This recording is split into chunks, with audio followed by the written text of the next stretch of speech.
Okay, welcome back. So last time we talked about a problem of combinations with restrictions of counting the number of 0 1 sequences which have no two successive ones, and we found, so we called that sequence f of n, so it is the number of 0 1 sequences of length n with no successive ones,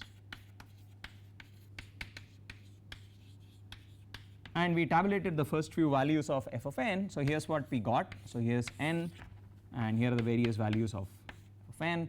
So if n is 1, it's 2,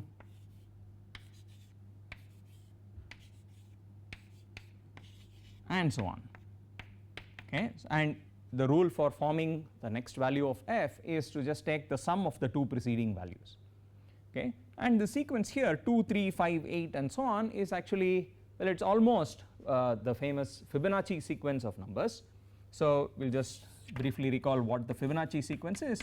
So the Fibonacci numbers or the Fibonacci sequence are often denoted capital F of n. Okay, so what's capital F of n by definition? Well, it's given by the following two pieces of information. Firstly, it has the same recurrence that we wrote out for f of n, but the initial conditions are different. So f of 1 turns out to be 1 and f of 2 is also 1. Okay, so it starts at 1 1, and then when you form the next term, it is the sum of the two preceding. So the Fibonacci sequence looks like this: n versus fn. So 1 2 3 4 5 6 and so on. So this is 1 1 followed by 2 3 5 8 etc. So observe that from here on what you have are just the values of f of n. Okay, so observe from this table it's clear that the number f of n that we are counting is just f, the Fibonacci number n plus 2. Okay, so this is for all n at least 1. Okay, so the sequence that we've constructed is really just the Fibonacci numbers, but starting with the third Fibonacci number, which is the number 2. Okay, and so now here's another interesting problem going back to our combinations with restrictions. Let's count it with a somewhat, in a somewhat more finer way. So let's do the following. Let's not just look for the number of 0 1 sequences of length n with no successive ones. Let's also impose a further condition. So find the number of 0 1 sequences of length n with no successive ones. That so far it's the same condition, but let's impose one further condition, that it containing exactly k ones.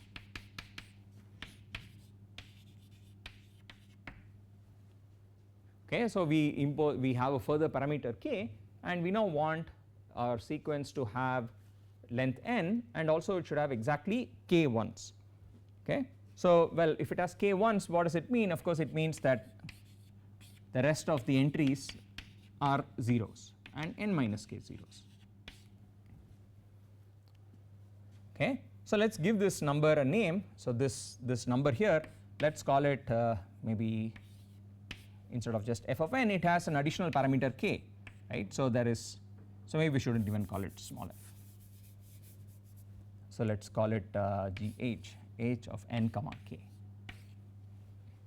Okay, so there are two parameters n and k, and the value of course will depend on both of them. Okay, so let's try and do this computation. Let's find the number of sequences. Now what is it that we need to do? So this problem is actually somewhat simpler than trying to do the full problem, the original problem, in the following sense. So we know already the profile of our string. We know how many zeros and how many ones it contains. So observe, our string has n minus k zeros. So let's write down the zeros first. So here's the string in which I've not yet written the ones. So observe I have n minus k zeros. And now let's worry about where the ones can occur, right. So what we know is that the ones cannot occur in successive positions, right. So which means that anytime there is a 1, then what you need to have right after it is a 0, right.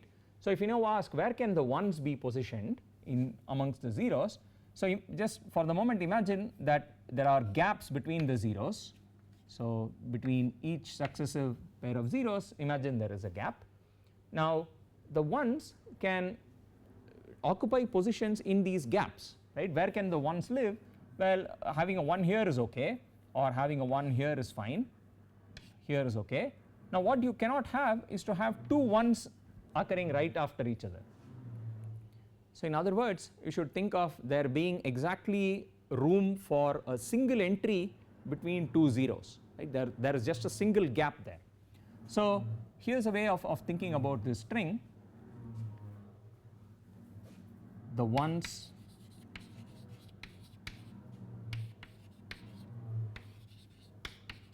can only occupy the gaps.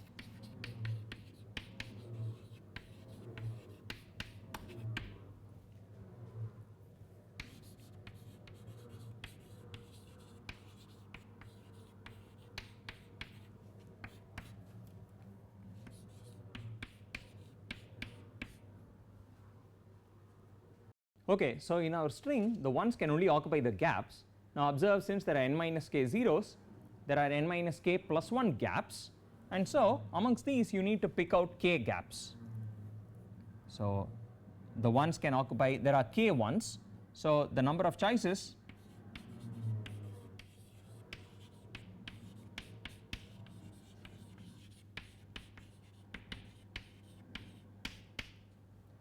so the number of allowed strings is just the number of ways of choosing k gaps from amongst these n minus k plus 1 gaps.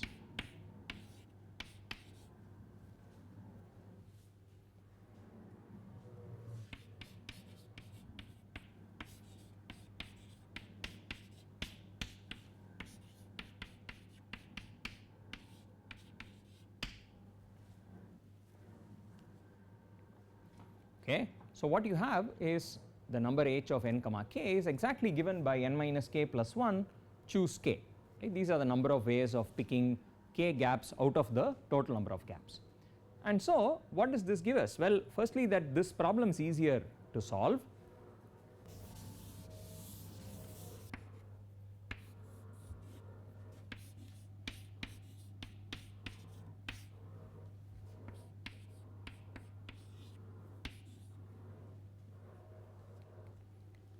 But here's another very interesting consequence of this. Observe that the total number of 0 1 sequences with no successive ones, well, the total number of each sequence must have some number of ones. It has k ones, and what is k? K can be any number between 0 and n. Okay. So in fact here's the equation which says take a sequence, look at how many ones it has, the number of ones has to be something between 0 and n. So that proves that f of n is exactly this sum. Okay. So what does that mean? It says that, so here's our conclusion. We just said that this is just the n plus second Fibonacci number.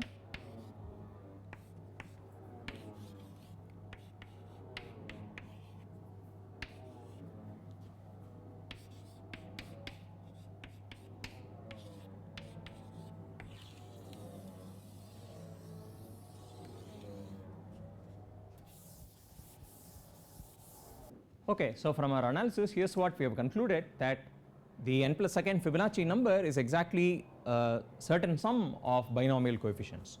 And so recall that the binomial coefficients are usually arranged in the form of Pascal's triangle. So I have 1 1 1 1 2 1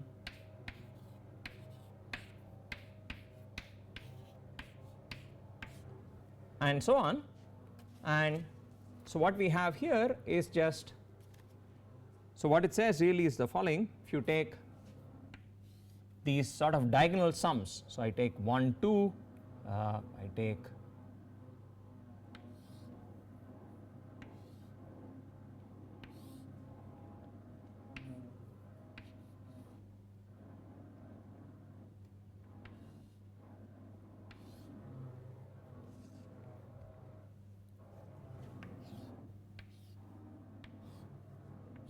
So if you sort of add up these so called diagonals, what you get are just the Fibonacci numbers. So this is 1 1, that's a 2, this is a 3, 1 3 1 is a 5, 1 4 3 is an 8, and so on.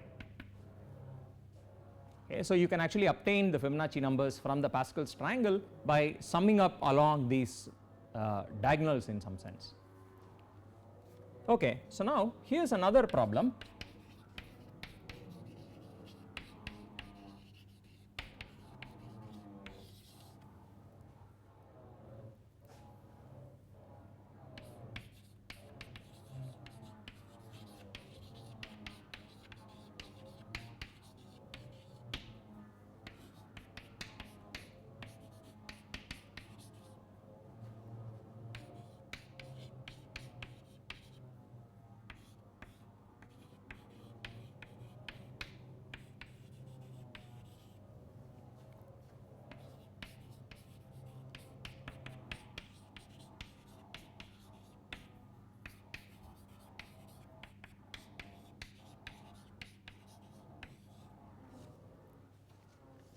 Okay, so here's another problem.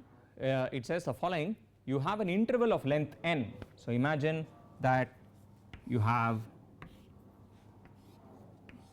say, between 0 and n, so you have this interval, and now what you want is to fill this up with blocks. By a block we mean, well, there are two kinds of blocks. There are short blocks and long blocks. A short block is of length 1. So imagine that say between 0 and 1, a filling like this will be a filling by a short block. Between, say, after a short block I want to fill it with a longer block. So between 1 and 3 I have a long block. So I could fill, say, with 2 short blocks and then follow it up with a long block and so on.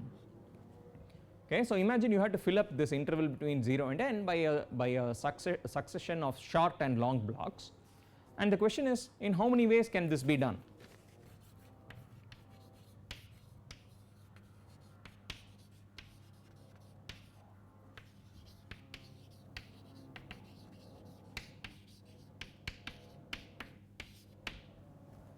Okay, so let's give this a name. Let's say the number of ways of doing this is, let's say, g of n.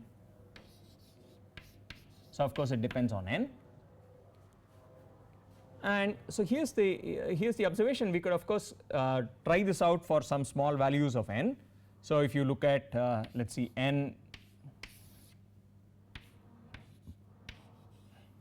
so if n is 1, what are the possible configurations? You can only have a short block because, well, the total interval has length 1, so you can only fill it with a short block. If n is 2, you have an interval of length 2, which you can either fill with 2 short blocks or with a single long block. Similarly, if n is 3, you can either have 3 short blocks or a short block followed by a long block or a long block followed by a short block. Okay, so, well, what are these numbers? The total number g of n, in this case 1, in this case 2, in this case it's the 3, and so on. Okay, so I'm not really going to write out the remaining values. Now here's the interesting observation. So if you do this, so if you sort of look at what happens for the next few values, here's what you will find, that it actually gives you back the same Fibonacci sequence. Okay, so 1 2 3 5 8 and so on. So here again there is an appearance of the Fibonacci sequence, and what we'd like to do, well, to try and solve this problem, you could try and proceed the same way, try and show that it has the same recurrence relation and so on and so forth, but I want to use this to demonstrate a certain form of proof called the proof by bijections. So here's the claim that we will now prove that this number g of n is the same as, so here's our claim. Let's prove that g of n is actually the same as let's call it f of n minus 1. Okay, this is at least for n at least 2. Remember, f counts the number of 0 1 words, strings of length n with zeros and ones which do not have 2 successive ones. So let's prove that the number of short and long fillings is in fact the same as number of 0 1 strings. Okay, and I will sort of do this by example. So let us take the case n equals 4, for which we have the following short and long strings, or maybe we will start with n equals 3. Imagine, so let us see, n equals 4 has 5, so let us do n equals 4. So I have a total interval of length 4, so I have 4 short strings, maybe I have 2 short and a long string, I have a short, long, short, I have long, short, short, or I have 2 longs. Okay, so these are all the ways in which I can make up a total length 4 using just short and long strings. Now this number, the number of such configurations is exactly counted by, so I am going to take n equals 4. So the number of allowed configurations of shorts and longs is counted by g of n. Okay, so g of n is 5, g of 4 is 5 here. On the other side, I am going to write out 0 1 sequences. Okay, so what I want is the following. I am going to write out 0 1 sequences, and these are 0 1 sequences, so these are short long sequences, and on the other side I am going to write 0 1 sequences, and but then I am going to write it for n equals 3, or yeah, I am going to write it for n equals 3. So what are the allowed 0 1 sequences for n equals 3? Well, that is all 3 zeros, 0 1 0, let us see, 0 0 1, 0 1 0, 1 0 0, 1 0 1. So there are 5 of them, right? And this is really what I am going to prove, that the number of short long sequences is the same as the number of 0 1 sequences with one smaller length. So how do we do this? So what is the proof by bijection? What you need to do is to give a recipe which to each of these sequences should map something in the other set, okay, and a recipe which should work for all values of n, not just for some specific values. So here is the here is the algorithm. So let us do this by going via an intermediary. So I will define the following map to each sequence of short and long. Let us do the following. Wherever you see a short, so replace s by a 0, and wherever you see a long sequence, you replace it by 1 0. Okay, so think of it as a code. Wherever there is a short, you replace it just by a 0, and a long by a 1 0. So if I do this, what do I get? So here's my code function. So short becomes, all shorts are all zeros, short short long, short short long, short long short, long means 1 0, short short, and 2 longs is 1 0 1 0. Okay, so what I have done is via this encoding function I have converted the string of shorts and longs into a string of zeros and ones, but observe I have a string which is of length 4 now. So that is the reason I said this is an intermediary step. What I now have is strings of length 4, but here is the key observation. All of these strings, observe, will always have to end with a 0. Okay, I am not going to get all possible strings here because all of them are forced to end with a 0. And why is that? Because if I see a short, I am going to put a 0. If I see a short in the end, I will put a 0, and if I see a long, I am going to put a 1 0 anyway, right? So what I am going to get is always a 0 at the end. So what I do is I just delete that 0. After all, I know all of them are 0, so let me get rid of all those zeros. Okay, so here's the recipe. You first encode this via zeros and ones in that manner, and then you get rid of all the zeros at the end. Okay, by doing this, what you get is exactly a map here. So I am going to send SSSS to 3 zeros, SSL will go to 0 0 1, and so on and so forth. Okay, so what I have is actually a bijection between these two sets, a map which is a one-to-one correspondence. Each thing here maps to a single thing there, and everything there comes from, is mapped to by something from here. Okay, and so check that this in fact works in general. So check this always works, no matter what my n is. Okay, so this methodology of proof is often what's called a bijective proof.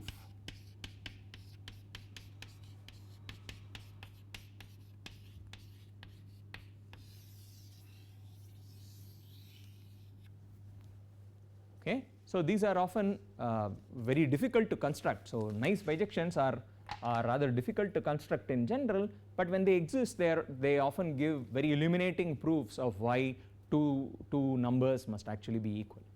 Okay.